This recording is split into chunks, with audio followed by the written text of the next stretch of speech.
Sou casada, tenho 2 filhos, e nesse período a gente optou em ficar, a gente mora em outro estado, e a gente optou em ficar aqui para dar conta do tratamento e da rede de apoio, porque eu tenho um filho de 4, um filho de 2 anos, e o meu tratamento foi quimioterapia, cirurgia e radioterapia, mas eu fiz 16 sessões de quimioterapia, 4 de 15 em 15 dias, que eles chamam de terapia vermelha, que é onde eu perdi tudo, cabelo, cílios, sobrancelha, todos os pelos, e depois 12 sessões semanais de quimioterapia branca. Então foram 6 meses de quimioterapia.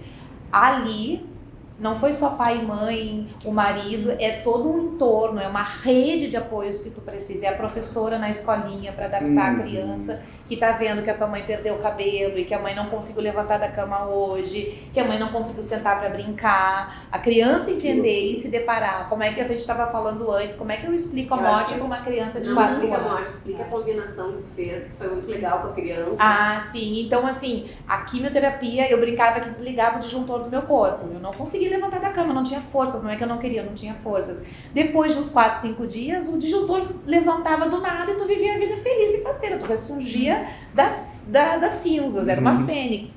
Então eu precisava fazer que os meus filhos entendessem quando eu estava disposta ou não para brincar. E o meu filho de 4 anos, o pequeno não entendeu muito, mas o de 4 eu fiz uma sinaleira com ele. Se a mãe acordasse, dissesse, levantasse o polegar assim, é que a gente podia brincar, pular, correr, brincar de pega-pega, esconde-esconde, tava tudo normal, vida que segue. Se eu acordasse da manhã e deixasse o meu polegar no meio, a gente podia brincar de montar um quebra-cabeça, de ver um desenho, de desenhar, de fazer argilas, coisas pequenas, coisas sentadas. Se a mãe baixasse o polegar para baixo, a mãe tinha que ficar no quarto, dormindo, quietinha, e ele tinha que buscar apoio com o meu marido, com os meus pais, né? E todo dia, gente, ao mesmo tempo que era legal de ver ele, e aí, mamãe, tu tá assim, assim ou assim, também rachava meu coração ver uma criança de 4 anos de idade ter que aprender a lidar com essas alternativas. Então, a criança é resiliente, mas também sofre. Os meus pais sofreram, mas deram um baita apoio, e o meu marido sentiu muito, muito mais do que eu imaginei que ele fosse sentir. Depois de muito tempo ele verbalizou: eu tinha medo que tu fosse morrer. Sim. Por mais que eu nunca tive medo do diagnóstico, nunca passou pela minha cabeça que eu ia morrer, né? Eles sentiam medo de ficar viúvo, de ficar sem a minha presença, de ficar sozinho com 2 crianças pequenas. Ele sofreu muitas vezes mais do que eu. Ele entrava no quarto e dizia: Clara, pelo amor de Deus, já são 4 dias, levanta dessa cama. Eu disse: eu não consigo. Aí quando eu dizia pra ele: agora eu consigo levantar, ele parecia que saía um peso das costas dele. Imagina. Ele sentiu mais. E ver ele sofrer me deixava mal também. Esse é o ponto, né? Como é que foi pra ti essa rede? Indescritível. Indescritível. Eu não tenho filhos, né? Mas eu tenho um enteado que é oncologista e foi o primeiro, né? Ou o segundo, depois do meu marido, né? A me dar muito apoio e muita informação técnica, né? Então, muita coisa do que eu passei ficou muito mais fácil por ter ele perto. A gente criou um grupo no WhatsApp da família, primos, tias, todos os dias, 18 horas, é uma rede de energia. De prece, oração. Isso aí. Colocar um oizinho no WhatsApp naquele grupo todos os dias às 18 horas. A gente está fazendo isso há um ano. Que legal. Receber, né? Bater alguém na porta, eu fui atender uma cesta pequena, assim, bacana, de café da manhã, de uma confeitaria próxima ali de casa, de um colega da universidade, que eu nem tinha tanto contato assim. Né? Trabalhei um pouco com ele e tal, mas daqui a pouco ele soube da minha situação e quis me fazer um agrado. Isso vale muito mais do que, sei lá, não tem explicação, não tem explicação. A gente se sentia, eu acho que amado e protegido, né? Fantástico. Assombroso. E como esses momentos de seja por uma doença ou por alguma situação em que tu te fragiliza, ele tira as cortinas sobre a realidade que são as pessoas. Agora descreveu uma situação que eu acho pontualmente fantástica nesse sentido. Um colega de trabalho que tu não tinha muita relação, né? Talvez tu até nem valorizasse tanto a amizade ou a presença dele. Mas ver como ele valorizava, e aquele momento mostrou realmente aquela pessoa importante. E tu ressignifica a tua relação com essa pessoa só um pouquinho. Eu vou dar atenção para eles. Às vezes tu dá uma atenção mais pro chefe, mais famoso e tal, né? E aquele ali que tu dava sempre o olho, tu era minimamente simpática, ele identificava que tinha uma pessoa que merecia todo esse apoio. Na realidade, em qualquer tratamento, a gente tem que pensar na rede de apoio, né? Seja para câncer, que é uma situação muito mais de si, como o teu marido se identificava assim, muito mais com o risco realmente de te perder, quer dizer, tu realmente é confrontado com o momento da morte, que nós ocidentais lidamos tão mal, né? Mas com esse momento tão crítico assim. Mas em qualquer doença, em qualquer situação, como é importante tu ter a rede de apoio, tu contar com as pessoas e aí tu perceber que isso faz a diferença no teu desfecho. Porque tu tem que ter gente, tu tem que estar tranquila para deixar teus filhos, para poder ir fazer tua quimioterapia tranquila. E isso vai mexer com teus neurotransmissores, com a tua relação, com o teu tratamento, com o teu desfecho.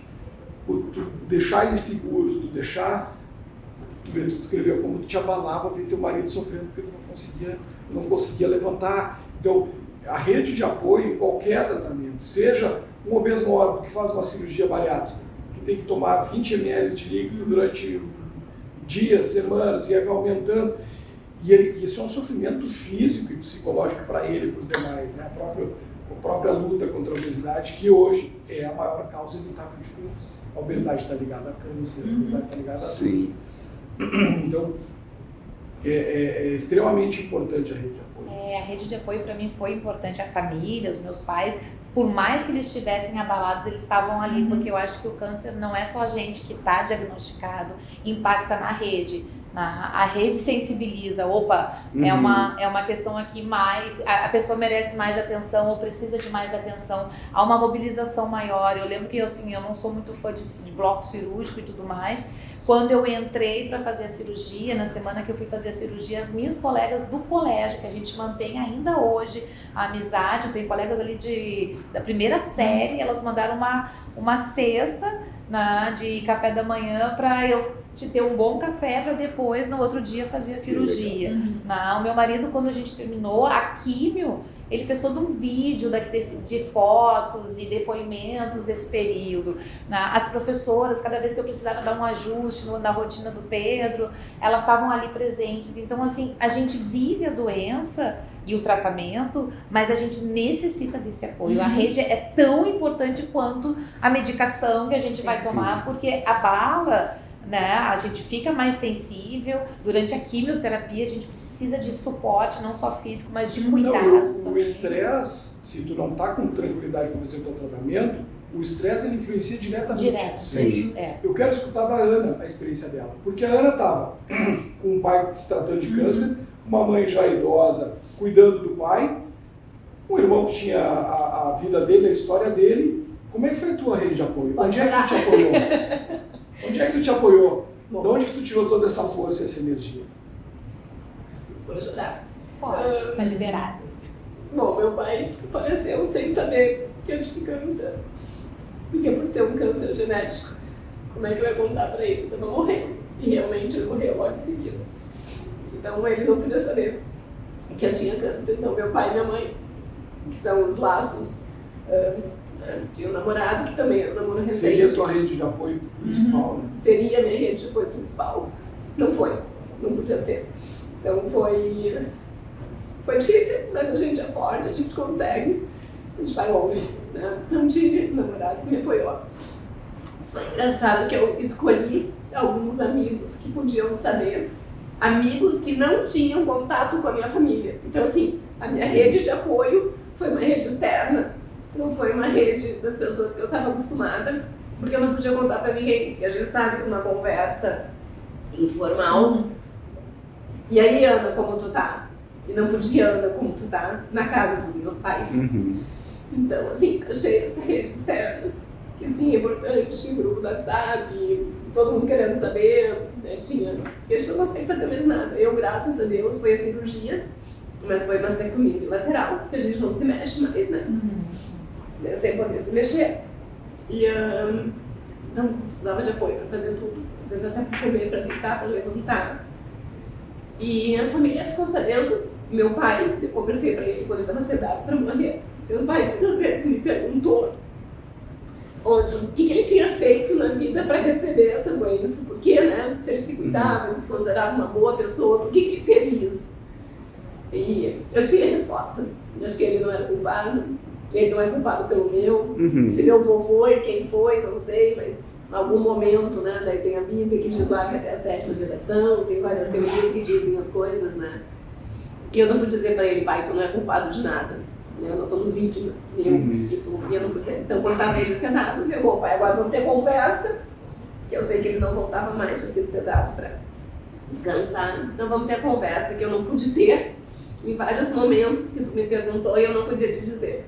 E aí, contei, pai, olha só, quando eu te disse que ia fazer uma plástica, botar silicone, porque eu dava banho nele, não podia mais dar banho pós-cirurgia, não fui botar silicone, até porque quando eu voltei quase que zerada, né, dentro do processo de tratamento pela mastectomia, né. E aí eu contei, né, toda a história para ele, disse assim, provavelmente tu sabia, mas também não quis me dizer, porque talvez os dois fossem sofrer.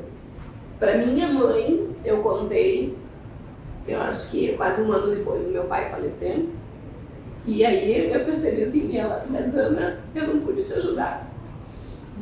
Ela queria te ajudar, mas tu não permitiu para não fazer ela sofrer. Mais do que ela chantava. Ela estava perdendo um companheiro de 50 e poucos anos, não podia perder mais uma pessoa, né? Mas sim, eu descobri outras pessoas à volta